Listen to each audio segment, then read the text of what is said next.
ya presenciamos una crisis. Calladitos nos vemos más bonitos si es que no tenemos ganas de ayudar. Ahora, justo desde las leyes hay mucho que hacer. Y me da mucho gusto saludar a Yulma Rocha Aguilar, aquí en el estudio de En la Noche con Maricela. ¡Bravo, bravo, bravo!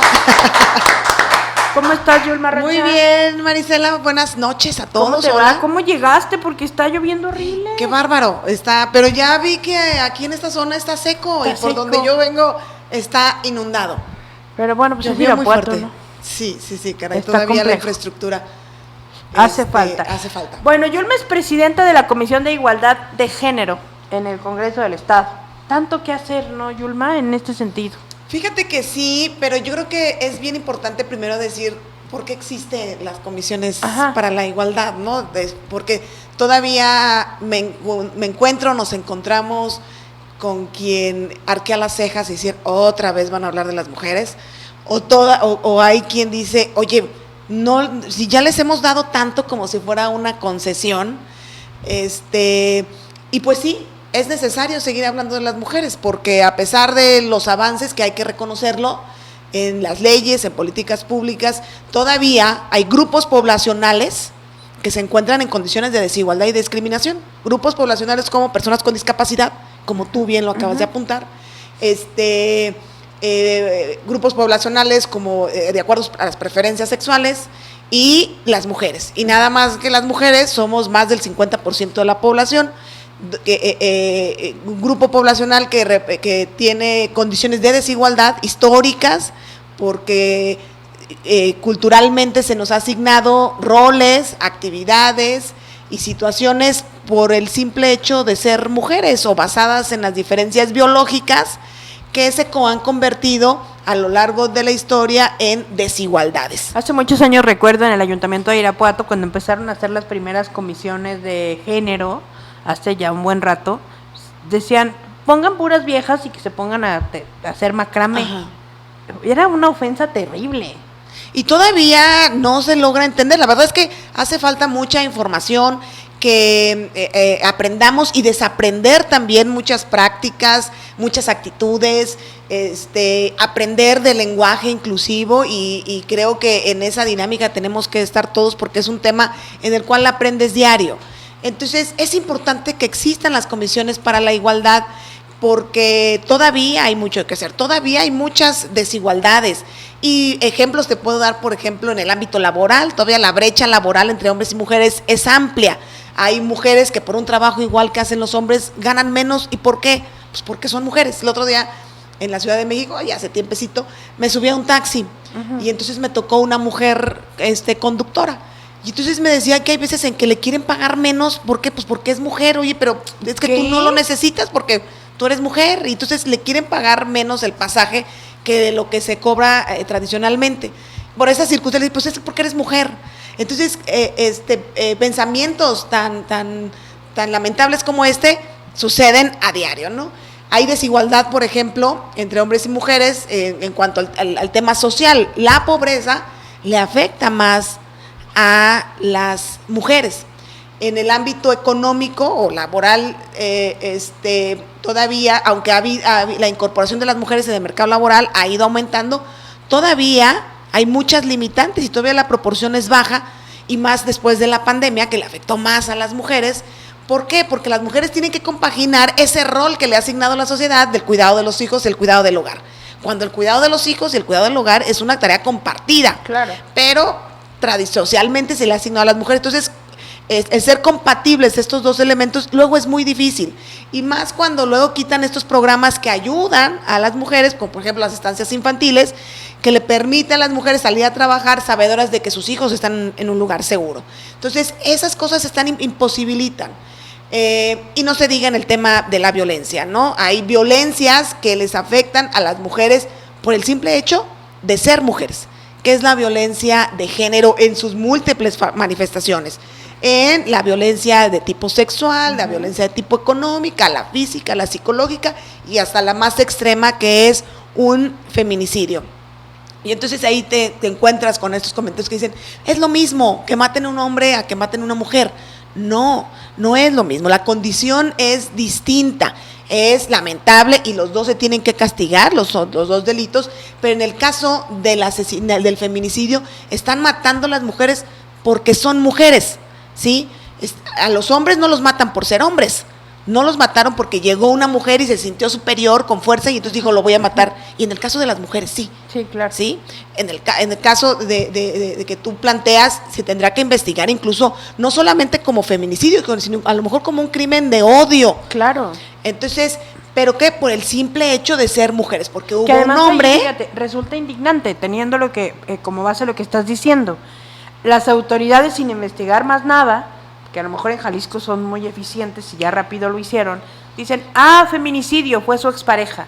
Como si el hecho de ser mujer y que pierde la vida o la matan de esa manera, forzosamente tiene que derivarse de una relación problemática con una expareja. O sea, pareciera que es de hecho, Ajá. que eres mujer, te mataron, expareja, conflicto marital, conflicto pasional. Me parece eso una revictimización terrible Sí. de las mujeres. Y entonces es por eso que en las investigaciones, tanto en la Procuración de Justicia como en la impartición de justicia, se tiene que hacer con perspectiva de género, conocer el contexto que vivieron las mujeres que fueron víctimas de esos delitos, porque es muy distinto al que vive un hombre. Uh-huh. En este caso es muy distinto si hubiera sido un hombre el que pudiera haber vivido esa situación. El contexto es totalmente distinto. Sí. Era porque era su condición de mujer, sumado a la situación de su hijo, que producto también puede ser de discriminación, de intolerancia, etcétera, ¿no? Pero entonces es distinto, el contexto es distinto y por eso el tipo en las leyes, en el código, el tipo penal es distinto cuando se asesina a un hombre que cuando se asesina a una mujer. No todos los asesinatos de mujeres evidentemente son feminicidios, pero muchos de ellos sí lo son. ¿Y es porque? Pues por el hecho de ser mujeres. Un hombre se sintió con una fuerza física superior y se sintió con el derecho de agredir a una mujer. ¿Por qué? Porque es mujer y la consideró más débil o la consideró de su propiedad por el hecho de ser mujeres. Entonces, con este pequeño recuento y ejemplos te das cuenta que todavía tenemos mucho que hacer, a pesar de los avances y que se ha tenido legislativos y en materia de políticas públicas, todavía hay mucho que hacer. Por eso todavía son necesarias las comisiones para la igualdad, por eso todavía es necesario que sigamos hablando de las mujeres, por eso todavía es necesario que sigamos reformando leyes que permitan actualizarlas de acuerdo a las nuevas realidades que están viviendo las mujeres. Entonces, por eso es importante trabajar en la Comisión para la Igualdad, para buscar leyes que generen eso, que generen igualdad, y no se trata de buscar lo contrario, es decir, que entonces que las mujeres sean superiores a los hombres, no, simplemente se busca igualdad de derechos, igualdad de oportunidades. Y entonces eso es lo que estamos trabajando en la Comisión de Igualdad que presido, donde analizamos, discutimos, aprobamos algunas, otras no. Iniciativas que vienen de los distintos grupos parlamentarios. Yo como presidente de la comisión atiendo todas las iniciativas por igual, se les da un análisis por igual y buscando sacar productos legislativos que realmente vengan en beneficio de las mujeres. ¿Cuáles han sacado últimamente en esta legislatura? Mira, por ejemplo, te puedo decir, sacamos violencia en el noviazgo, era importante, es una iniciativa de la bancada feminista, donde buscábamos visibilizar este tipo de violencia durante esta etapa de las relaciones, sobre todo en adolescentes. Hay una encuesta de Gobernación, creo que es de Gobernación, que habla que la mayor parte de los jóvenes encuestados, de las mujeres jóvenes encuestadas, adolescentes, han vivido un episodio de violencia durante el noviazgo. Fíjate nada más, en una etapa temprana de las relaciones personales.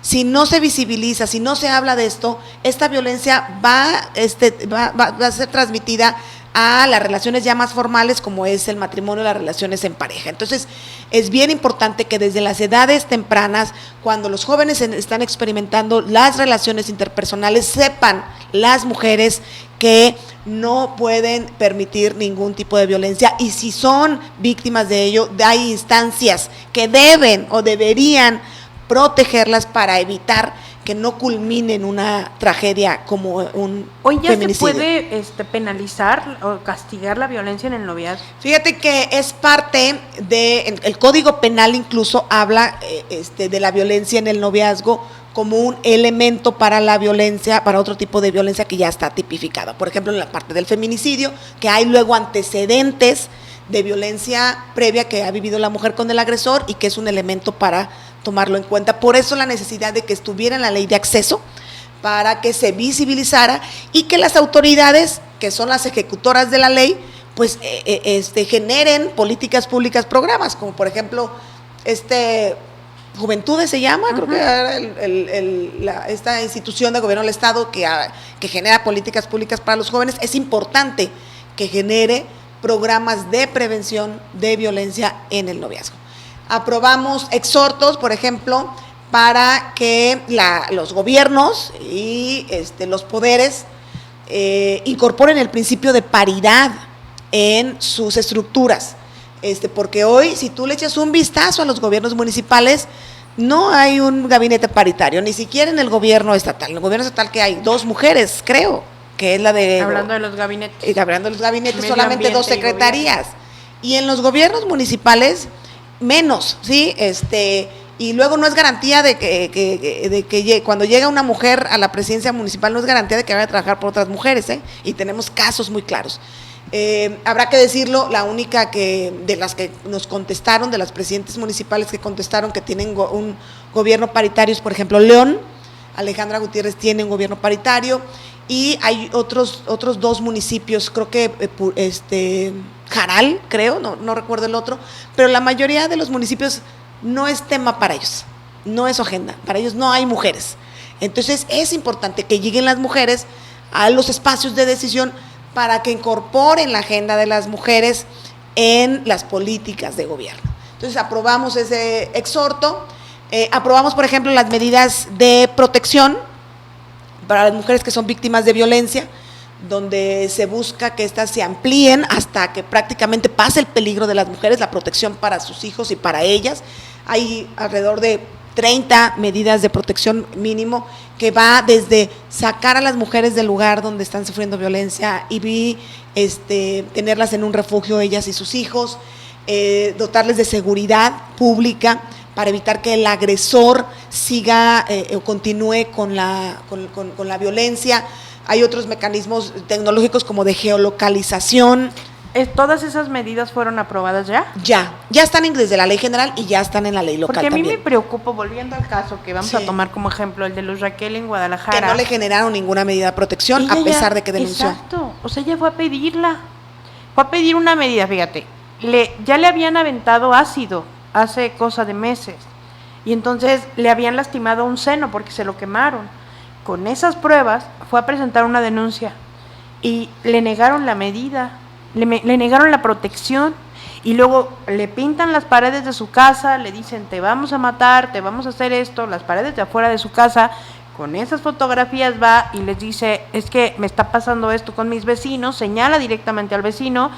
Y las autoridades dicen, es que como no está directamente ligado a un tema pasional y con tu expareja, sino por tu niño con autismo, entonces no te mereces la medida. No sé cómo le llaman a la medida cautelar.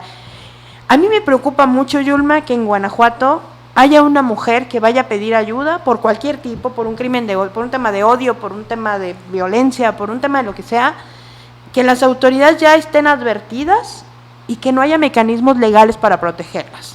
Son omisiones gravísimas. ¿Esas medidas ya están aprobadas? Están aprobadas, pero seguramente sucede, o sea, yo no tengo ninguna duda, porque la mayor parte de las mujeres, por ejemplo, que han sido víctimas de feminicidio, han vivido violencia previa y muchas de ellas lo denunciaron en su momento.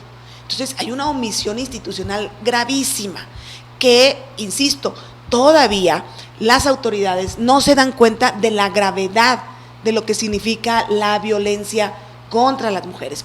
Yo les decía en tribuna hace algunas semanas, la violencia contra las mujeres es como una pandemia, pero de carácter permanente, porque la violencia contra las mujeres es sistemática, es amplia y se da, no discrimina ni condición social ni cultura. Entonces, desafortunadamente todavía ni las autoridades ni la sociedad ha tomado en serio lo que significa la violencia y el impacto que tiene en la sociedad, en el desarrollo social, incluso en el desarrollo económico. Entonces, por eso tenemos que seguir hablando. Y estas medidas de protección tiene que, por ejemplo, lo que se aprobó es que hay un periodo, bueno, debería de haber un periodo, que desafortunadamente no lo aprobó la mayoría en el Congreso, para que las autoridades generen las capacitaciones, las cambios en los reglamentos internos, para que no haya pretexto de que no se implementen. Pero también lo que hemos visto ya en la práctica es que muchas veces otorgan medidas de protección, pero no les dan seguimiento. Ya. ¿Sí? Entonces, esa es otra problemática. Entonces, llega la señora o la mujer y dice, ay, sí, tenga medida de protección y le mando seguridad pública. Oye, ¿y la denuncia? No, ya no es necesaria la denuncia. Entonces, las convencen de que ya no es necesaria la denuncia y que ya le mandaron seguridad pública. Y tiene seguridad pública por un rato, y entonces ya la autoridad ya no le da seguimiento a que esa medida de protección. Se acuerda seguridad pública. Esa medida de protección sí se está implementando. Entonces, hay omisiones graves que le están costando la vida a las mujeres. Ahora, dentro de todo el trabajo que ustedes han estado haciendo, también aprobaron, entiendo, algo de violencia vicaria, ¿no? Todavía no lo aprobamos. Esa es una iniciativa que la presentamos la bancada feminista, que la presentó también el PAN y la presentó también Morena. Es un tipo de violencia que en el concepto no estamos muy familiarizados. Yo no la conocía, porque digo, en esto se aprende diario, pero nos acercamos o tuvimos el contacto con el Frente Nacional contra la Violencia Vicaria, que es un grupo de mujeres que se organizaron porque estaban viviendo la misma circunstancia. ¿Qué es esto? Es un tipo de violencia muy común, pero que no la teníamos en el radar o en el concepto, que es con el objetivo de hacerle daño a las mujeres, se daña a otra persona, principalmente a sus hijos. Es muy común luego en las parejas que se divorcian, que se separan, y generalmente esta mujer que decide salirse del círculo de violencia, del matrimonio, ha vivido violencia previa y por eso se sale del hogar, se divorcia o se separa de su pareja. Pero la pareja, con tal de seguirle haciendo daño, daña a sus hijos. Entonces hay historias desgarradoras, Mari, daño físico, emocional o sexual incluso, que llega al asesinato. Ha habido casos en otros países, no lo sé en el país porque luego está poco documentado, donde con tal de hacerle daño. Platicaba una de quienes son miembros de este frente, dice, cuando llegaba a traerme a mis hijos a la casa, mis hijos venían lastimados, pero él disfrutaba ver mi cara de sufrimiento cuando me entregaba a mis hijos. O sea, tú sabes, digo, las que somos mamás sabes que lo peor que nos pueden hacer a las mamás es que lastimen a nuestros hijos. Claro. Y los agresores lo saben. Entonces, una manera de hacerle daño a las mujeres es le hago daño a tus hijos. Que la mayoría son sus hijos también. Entonces, hay historias de cómo los sustraen del hogar conyugal.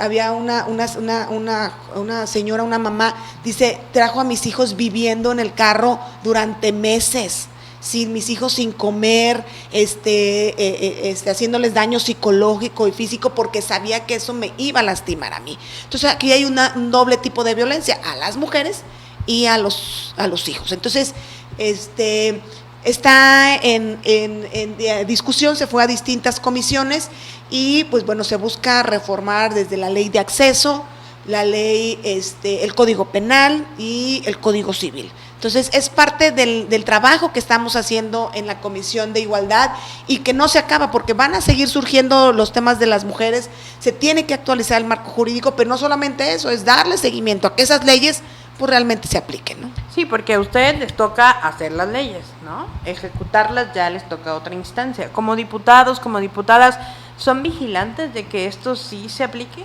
Pues mira, ya hay un área en el Congreso que busca eso, darle seguimiento legislativo a lo que se aprueba.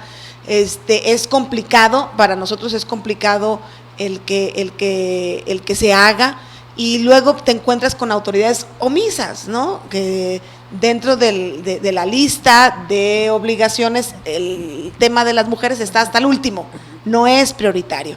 Entonces, por eso tenemos que seguirlo hablando.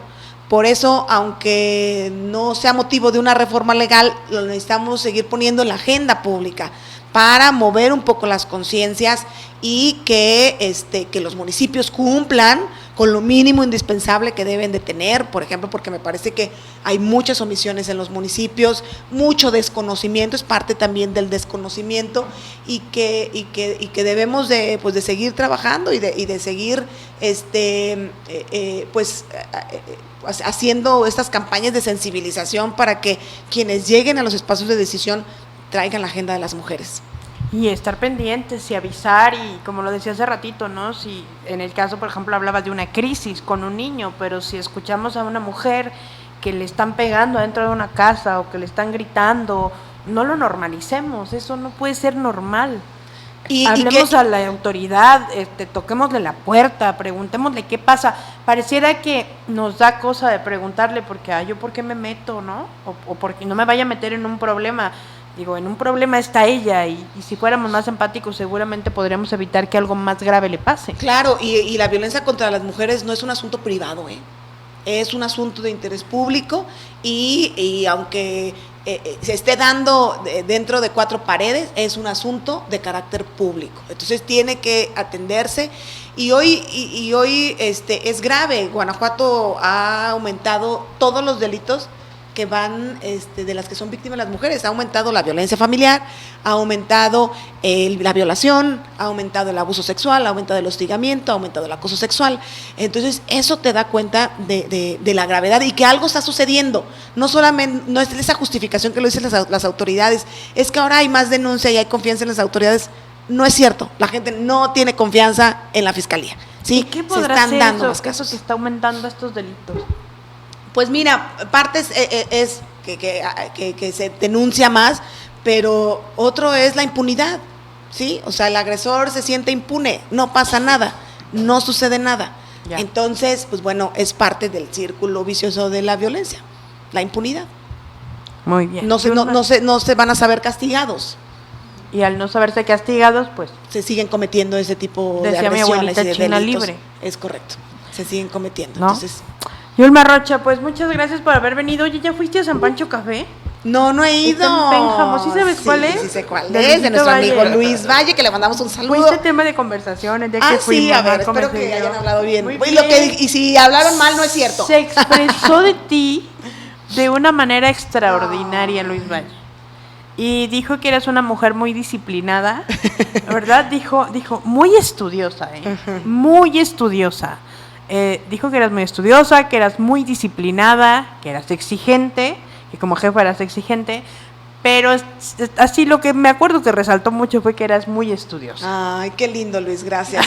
Te mereces que me vaya a tomar un café y un corte de cabello. Y un maquillaje.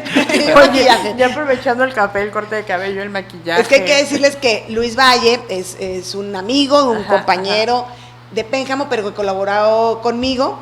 Entonces es también un joven emprendedor allá que y que le está yendo padrísimo. Sí, y que ha emprendido en San Pancho Café se llama. San Pancho Café San Pancho. Sí. Y que que tenías una mente privilegiada, dijo. Gracias, Luisito. Una mente brillante, dijo.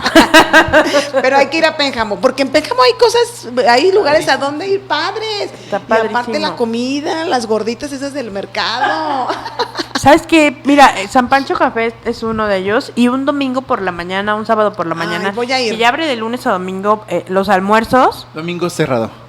No, Luis cierra el domingo. El restaurante el domingo no abre. Ajá. Pero las tarascas, que es de Marquito Vázquez. Sí. Bueno, esas las de Marco no las he probado. Delicioso. ¿Sí? Delicioso. Así que... Oye, y el hotel también bien bonito que está a la entrada. Real de Piedra. Ya estamos haciendo Real promoción. Ya estamos ahí. Es más, llevámonos todos a vivir a Pénjamo. Sí, es bonito. Entonces, un día ahí te hospedas, ahí puedes cenar y al día siguiente te vas a desayunar al San Pancho Café. Ahí el café. Pues ahí está. ¿No? Yulma, muchas gracias por haber venido. Muchas gracias, Marisela, y pues buenas noches al auditorio. Vuelve pronto. Claro que sí, y con de verdad el compromiso de seguir trabajando. Estamos trabajando muchos temas, pero bueno, en esta ocasión que tengo la oportunidad nuevamente de ser legisladora, la verdad es que me he impuesto este compromiso, ¿no? Con más fuerza, el de trabajar una agenda de las mujeres, que podamos ir avanzando, y lo que no podamos avanzar, porque pues bueno, luego las mayorías son las que se imponen, pero colocamos temas en la agenda pública para que se hable, como ahorita, que lo estemos hablando, que lo escuchemos y después lo compartamos en el café, en la casa, y empecemos a cambiar conciencias, porque la verdad es que traemos prácticas arraigadas, históricas, que propician desigualdades y discriminación. Aunque cada quien tenga su opinión, que es válido diferir, pero que se hable. Sí, claro, es porque correcto. si se habla, se visibiliza, y si se visibiliza, pues evidentemente lo vamos haciendo y empezamos menos, a aprender, claro, Marisela. Entonces claro, empezamos a cambiar el lenguaje que usamos, y luego dices, a ver, pues ¿qué es eso? No es lo mismo homicidio que feminicidio. Entonces empezamos al menos por curiosidad, ¿no? Pero como responsabilidad ciudadana creo que tenemos que hacerlo. ahí está. Yulma Rocha, Vale, muchas gracias. Buenas noches. Soy Yulma Rocha Aguilar, presidenta de la Comisión de Igualdad de Género del Congreso del Estado de Guanajuato.